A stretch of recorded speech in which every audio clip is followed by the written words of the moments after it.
Hello everyone, कैसे हैं आप सब लोग। इस वीडियो में हम लोग बात कर लेते हैं कि लतविया के अंदर जो है वो कौन सी जो जॉब्स हैं वो सबसे ज़्यादा हाई डिमांड में हैं। सबसे पहले नंबर पे जो नाम आता है वो अकाउंटेंट्स कहा जाता है।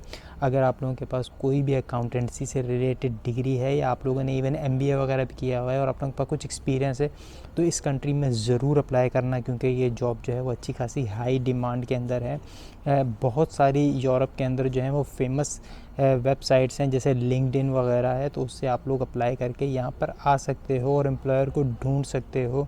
हाँ, यहाँ की लैंग्वेज का थोड़ा सा इशू ज़रूर है, मगर यहाँ पे इंग्लिश भी बोली और समझी ज़रूर जाती है। उसके बाद जो नंबर आता है वो आता है ड्राइवर्स का। ट्रक ड्राइवर हो या कैब ड्राइवर हो या फूड डिलीवरी का कोई ड्राइवर हो, उसके लिए बहुत ज़्यादा यहाँ पे मांग है। और अगर आप लोगों के पास इस तरह की भी कोई स्किल है या आप लोग सीखना भी चाहते हो तो यहाँ पर आ सकते हो। ये एक अच्छा कंट्री है। अच्छा, तीसरे नंबर पे जो नाम आता है वो है डॉक्टर्स का। डॉक्टर्स की यहाँ पे अच्छी खासी डिमांड है और हमारे मुल्क से तो बहुत सारे डॉक्टर्स अवेलेबल भी हैं, मगर ज़ाहिर सी बात है अगर आप डॉक्टर हो तो पूरी दुनिया में ही कहीं जा सकते हो, लतविया क्यों आओगे। चौथे नंबर पे जो नंबर आता है वो है इंजीनियर का। अगर आप लोगों के पास किसी भी तरह की कोई इंजीनियरिंग की डिग्री है तो भाई लतविया को मत भूलना। अगर आपको कहीं और से कोई अच्छा रिस्पॉन्स नहीं आ रहा, पहले तो आपकी कोशिश होनी चाहिए जो अच्छे कंट्रीज़ हैं जैसे जर्मनी, यूएसए, कनाडा वगैरह, इस तरफ ऑस्ट्रेलिया की तरफ, यूके की तरफ मूव होने की कोशिश करो। अगर फिर भी कोई चांस नहीं लगता तो अपना लतविया को कभी भी मत भूलना, यहाँ पर आके अप्लाई कर सकते हो। अच्छा, उसके बाद जो नंबर आता है वो आईटी से रिलेटेड जॉब्स का नंबर आ जाता है। अगर आप लोगों के पास कोई स्किल या क्वालिफ़िकेशन है तो यहाँ आ जाओ, मगर यहाँ पर सैलरी बहुत ही ज़्यादा कम है, तो कोशिश करके किसी और कंट्री के अंदर अप्लाई करना। ये सभी जॉब्स के लिए मैं ये कह रहा हूँ, क्योंकि ज़ाहिर सी बात है आपकी इनकम अच्छी होनी चाहिए।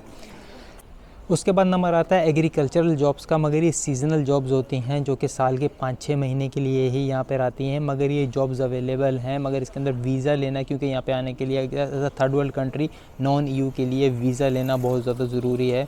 और वो वीज़ा लेना फिर जो है वो मुश्किल हो जाता है इतने शॉर्ट टर्म पीरियड के लिए, क्योंकि कोई आपको क्यों हायर करेगा, क्योंकि इनके पास आसपास के जो दूसरे मुल्क हैं, लिथुआनिया वगैरह, बेलारूस वगैरह, रशिया वगैरह, यहाँ से पहले से ही लोग मौजूद हैं, तो जॉब्स फिल हो जाती हैं।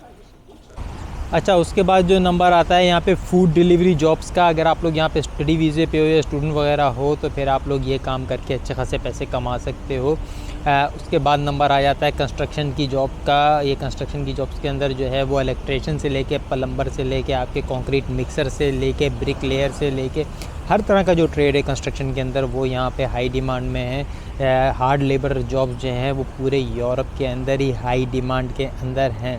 सबसे आखिर में क्लीनर्स की जॉब आ जाती हैं और फिर इस तरह से जो है ये सारी जॉब्स हैं, मगर इसके अंदर आप लोगों के पास कोई ना कोई क्वालिफाइड जो है वो सर्टिफिकेशन या एटलीस्ट एक्सपीरियंस होना ज़रूरी है, फिर ही आप लोग जो है वो यहाँ पर आ सकते हो। मेरे पास यही इन्फॉर्मेशन थी, यही चीज़ें जो थी वो स्टेट्स के हिसाब से ऊपर आ रही थी, मैंने दिखा दी, ठीक है। मगर जो लोग, ज़ाहिर सी बात है मैं यहाँ पे ज़्यादा दिनों के लिए नहीं आया हूँ तो इतने इनसाइट्स नहीं पता होते बंदे को, ठीक है। क्योंकि जब आप लोग कंपैरिजन में लग जाता है बंदा कोई तो सही से पता नहीं कर पाता ना यहाँ पे। अगर मैं यहाँ पे कुछ साल रहूँ तो फिर मैं सही से, जैसे मैं जर्मनी के बारे में सही से बता सकता हूँ क्योंकि मैं वहाँ रहता हूँ, मगर यहाँ तो मैं रहता नहीं हूँ। मगर फिर भी जो है मैंने एक जनरल इन्फॉर्मेशन होती है आप लोगों की इन्फॉर्मेशन के लिए, वो मैंने शेयर कर दी। तो फिर मैं आप लोगों से मिलूँगा नई वीडियो में, तब तक के लिए बाय बाय, अल्लाह हाफिज़।